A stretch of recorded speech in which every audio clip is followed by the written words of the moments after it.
Hi, my name is Marianne, and I blog at Mama Smiles Joyful Parenting.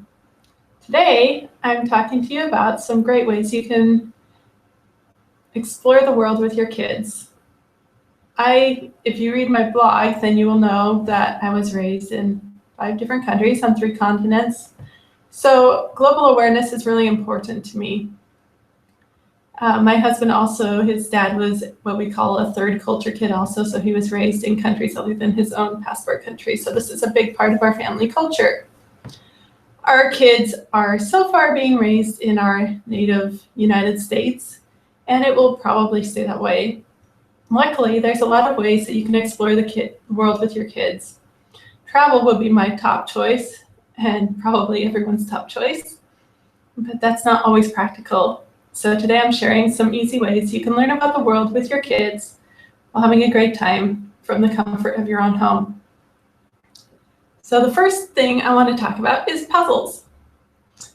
You can use puzzles to explore the world with kids, from a world map puzzle to my favorite, the new 4-dimensional puzzles. And they'll have you build like one layer is the country, and then you'll add landmarks and other things. If you don't have a 4D puzzle, you can also take a regular world map puzzle or even print off a copy of a world map and turn it into a puzzle. And then you can add animals from around the world and cultural symbols from around the world. There's a lot of fun things you can do. Second one is, I think that every family should have a globe. And this is a game I played with my own siblings actually, before we started traveling, and we would spin the globe around with our finger running along the edge. And when the globe stopped spinning, we would have our eyes shut, and we would pretend that we had traveled to whichever place our finger had landed on the globe. And you can extend this with learning if you want by looking up something about the country, whether it be the flag, what languages are spoken, what the weather is like there, and some cultural holidays and other cultural practices of that part of the world. Picture books. I love picture books, and they're a wonderful way to explore the world. I wish we had more access to more picture books about more countries. I feel like we are still in a spot where most of our picture books are about a small number of countries from the world, but it's a place to start. And it is getting better every year. We're getting more multicultural picture books every year. When you can, I would encourage you to look for picture books that were written by someone who is from the country. But if you can't, any knowledge is knowledge, and the more you can get, the better. Next is music. I was a music major as an undergrad, and I think that kids love to learn through music. Thanks to YouTube, we have access to a lot of world music, right, from the comfort of our homes, and also through iTunes or Amazon or however you download music. You can look for children's songs from around the world, and there are some US-based companies that showcase those, but you can also find them, again, when you can. I really encourage you to look for things from the country that were recorded in the country, because then you get a level of authenticity that you will never get, no matter how hard somebody works to research it and recreate that themselves. Next is food. Everybody loves to eat, and I think it's a great way to get an introduction to another culture. Again, now we have more access to spices that aren't our own spices than ever before. More and more grocery stores carry ethnic foods from different parts of the world. And again, thanks to the internet, you can order spices from Amazon or wherever you want to shop.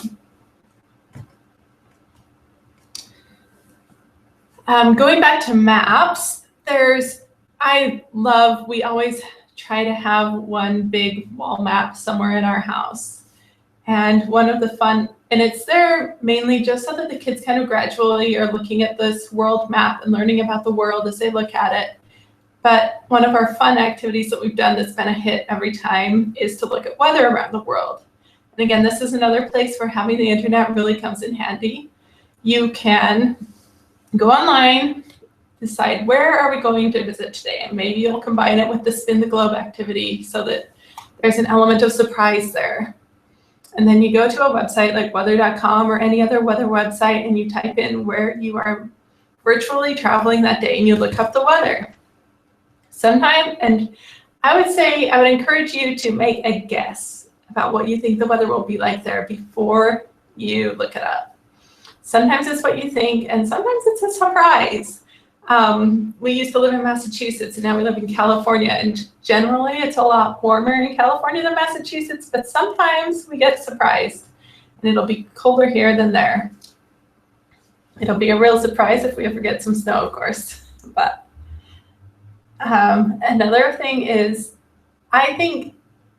these so far I've been sharing kind of activities that you will do intentionally where you kind of have to set up the activity and explain it to kids. But thanks to our global world market, you can also just kind of build this in almost accidentally. So say you are in your local grocery store, pick some item off of the shelf, turn it over and see where it came from. So you pull dried beans off the shelf. Where did they come from? You're in the produce section and you pick up a bunch of bananas. Where were those bananas grown? Where were your blueberries grown? A lot of the time they weren't grown in your home country. And so that can give you a jumping off point. And you can think about, why are they being grown there? And why aren't they being grown here? And is there something about that country that means that it's easier to grow this fruit or vegetable there? Or if you walk into the clothing section of a store, take a look at the tag, because the tags of clothing say where they are made. And that can start another conversation. Why is your t-shirt being made in Thailand? And what is Thailand like? What is it like for someone to live in Thailand and to make your t-shirt? There's so many things you can build into just by looking at those geographical origin labels on your food and clothing and everything you bring into your home. I think it can also make us be a lot more mindful of our place in the world and how we relate to these other countries, because it's easy to think of us in our home countries being, just in our own little world, but it's a fact now in the 21st century more than ever before that we are very connected to one another in our actions, in our lives. We are interacting with people around the world, even when we don't physically come in contact with them. There's a couple more things. 3 things I'm gonna end up with, so we'll have 10 things by the end. So linguistics. English is a wonderful language to look at the world through, because we have words from all over, especially Europe, but we do have words from other parts of the world as well. So take a word and trace it back. See if you can figure out where that word originated and why is it that it wound up in our language today. And again, that's getting us to think about how we aren't just born in this country and this is our country where we, it's our whole life within this country. It's getting us to look at a bigger picture to see how we're all connected around the world and through our roots and through our everyday lives today as well. And while we're talking about those connections, you can look at family history.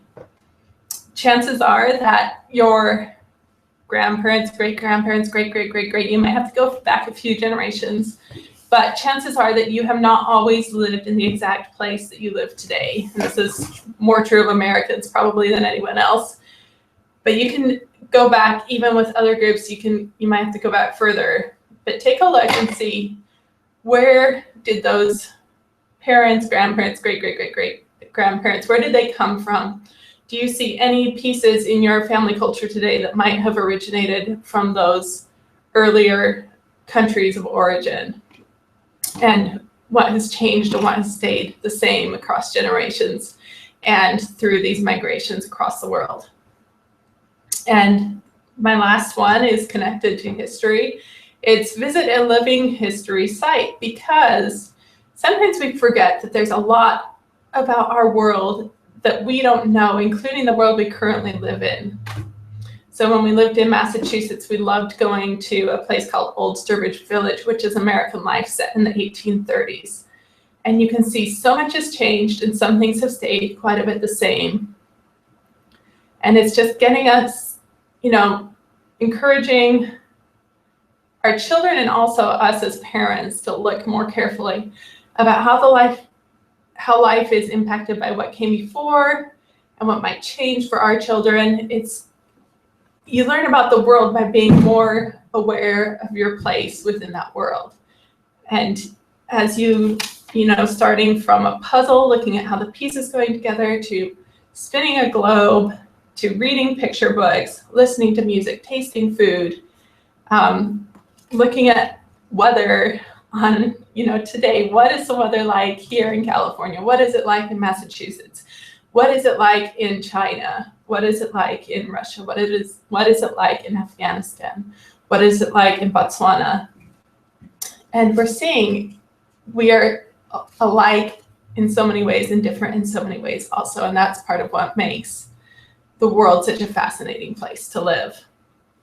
And then we go to the grocery store and we see how dependent we are on the rest of the world. We go to a living history site and we see how what came before has impacted who we are today. And we look at language and how that has evolved and how what came before impacts what we are able to say, what we are able to feel. And same with family history. We're just taking the past, what came before, connecting it today, and then hopefully using it to inform our futures.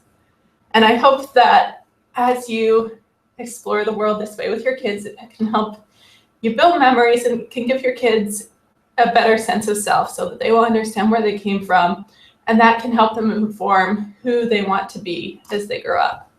So thank you for taking a minute to hang out with me. I hope this gave you some great ideas, and I hope we can connect online. Bye.